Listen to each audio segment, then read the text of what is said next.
Hello, my young dreamers, and welcome back to the Kapil Gupta Career Pod Show. And I'm your host, Kapil. And today, we're going to talk about something that keeps millions of Indian students awake at night.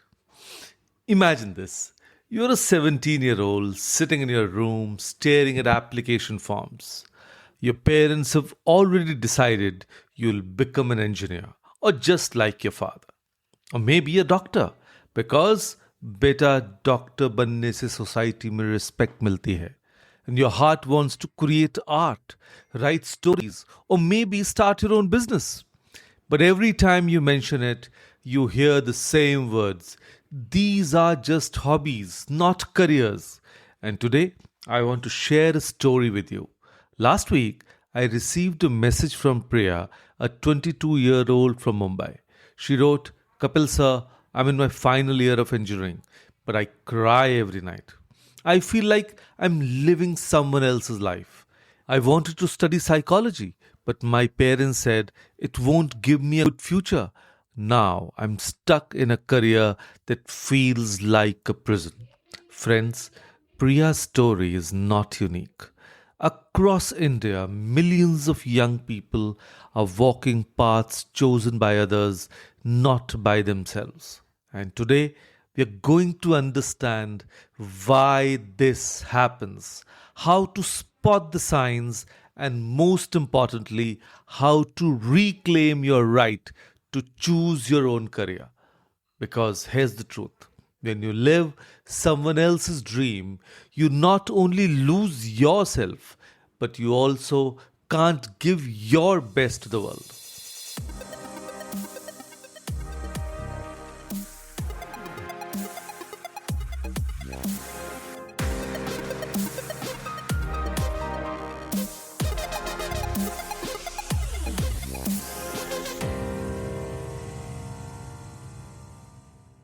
So, hello all. I'm Kapil Gupta, founder of Study Abroad Academy. I'm on a mission to coach and mentor 100,000 high school students and help them realize their dream of studying in the best universities of the world and build happy careers for themselves. So, now let's start with the elephant in the room. Why do so many of us end up in careers we never chose? And the answer lies in what I call the expectation web. From the day we are born, we are surrounded by invisible threads that slowly wrap around our dreams. So let's discuss those threads. Thread number one: family traditions. In Indian families, careers often run in the blood. Now, if your father is a government officer, you're expected to crack UPSC.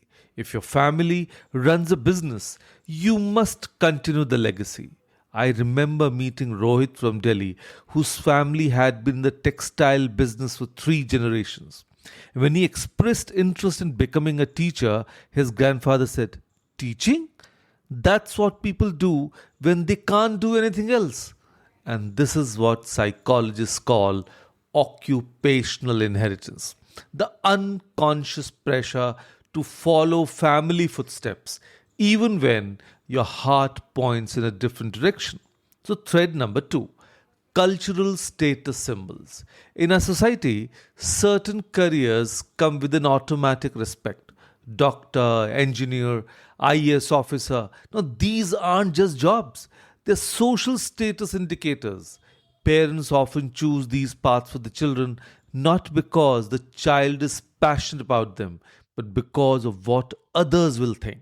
And I've seen students who are amazing at music, art, or sports, but were pushed into medical entrance coaching because log kya kahenge if my child becomes a musician. And thread number three: the safety net mentality. Beta, secure job le lo, passion later karna. How many of you have heard this? Our parents who lived through economic uncertainty wants us to choose safe careers: government jobs, multinational companies, traditional professions. These feel safer than creative or entrepreneurial paths. But here's the irony: in today's rapidly changing world, the safest career might actually be the one you're most passionate about. Because you'll naturally excel at what you love. And then thread number four, peer pressure and competition. So when your entire class is preparing for JEE or NEET, it becomes almost impossible to say, I want to study literature or I want to learn filmmaking. The competitive environment makes alternative career choices feel like giving up or being less ambitious. And now, let's do some soul searching. How do you know if you're trapped in someone else's career choice? Your body and mind give you signals. You just need to listen. So let's understand those signs. So, sign number one, the Monday blues that never end. Everyone jokes about Monday morning blues. But if not dread, not just Mondays, but every day of study or work. And that's your inner self sending you a message. When Priya told me she cries every night, that wasn't just stress, that was her authentic self crying for freedom. Then sign number two, you excel but feel empty. Now, this is tricky. Sometimes you might be good at something you don't love. Maybe you score well in science subjects, so everyone assumes you should be a doctor.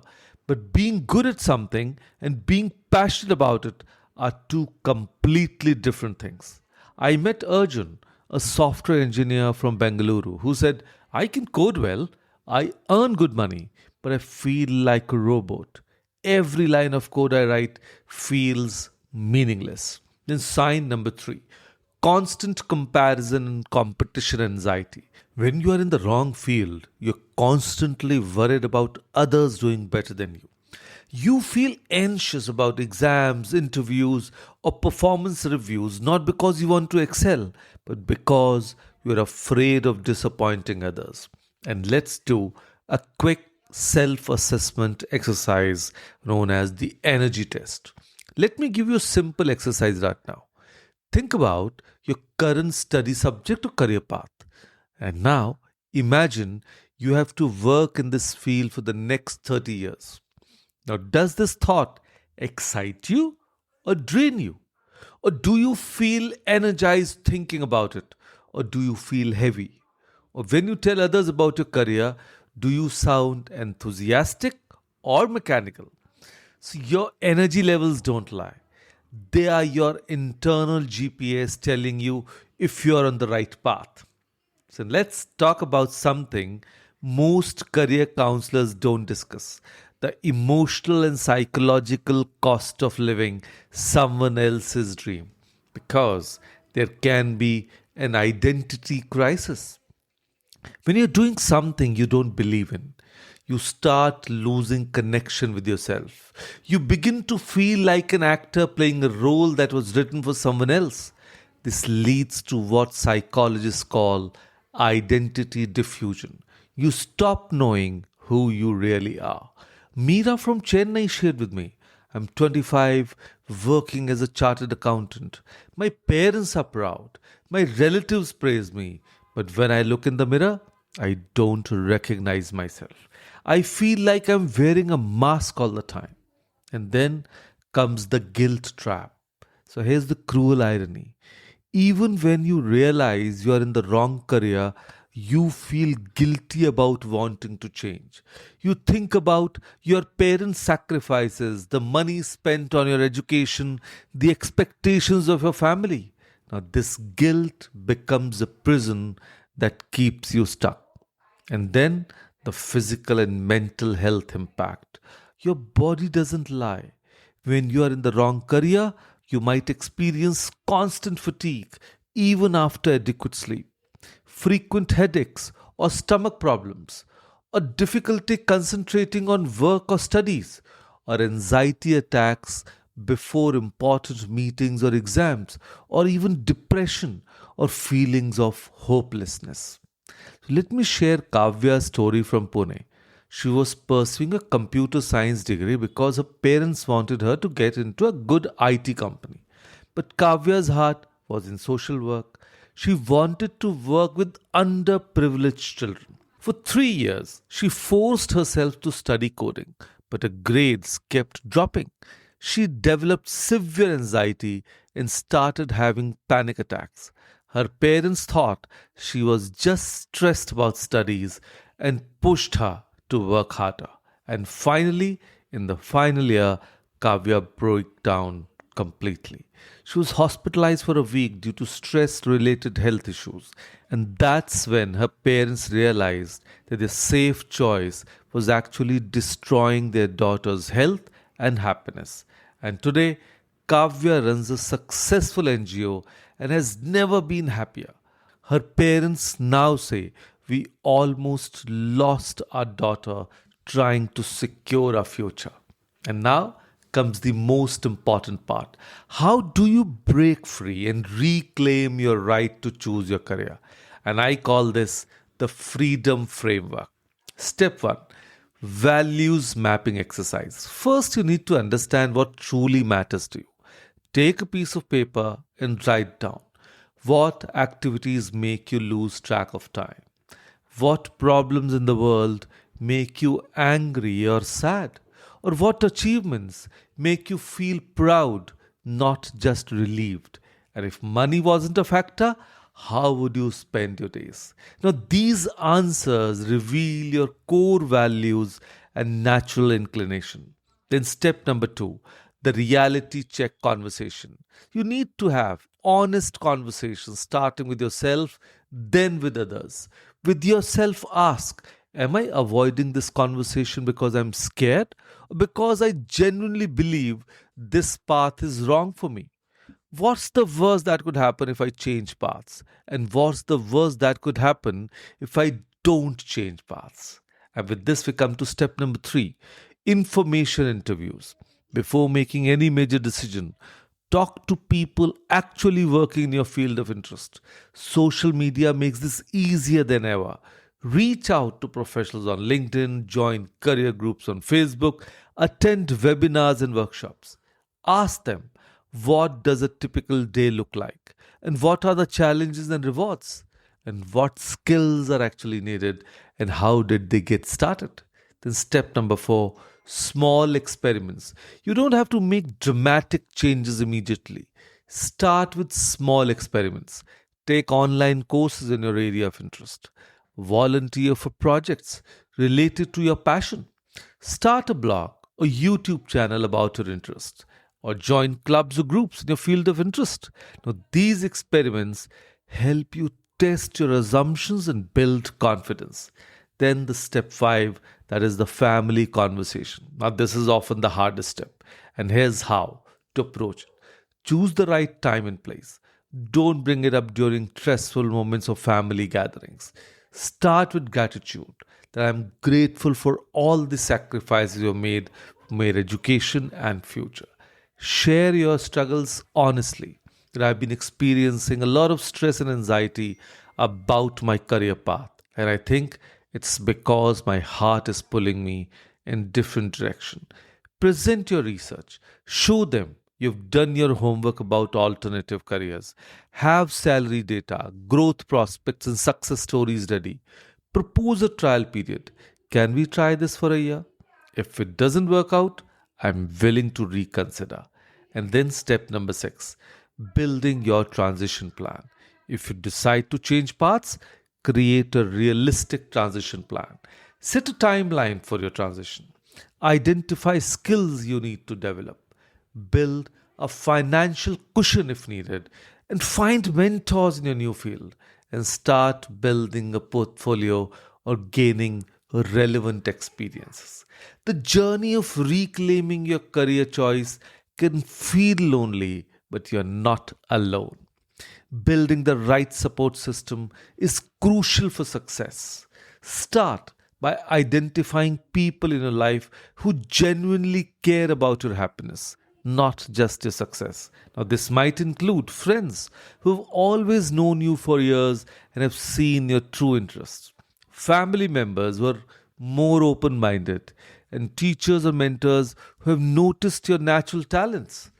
And consider working with career counselors who use scientific assessment tools, therapists who can help you work through family pressure and anxiety, and life coaches who specialize in career transitions. Join groups of like minded people, online communities for your area of interest, local meetups and workshops, professional associations in your field of interest, and support groups for people making career transitions. And then you can always have digital mentorship. That because in today's connected world, you can find mentors and role models online. Follow industry leaders on social media. Join professional groups on LinkedIn.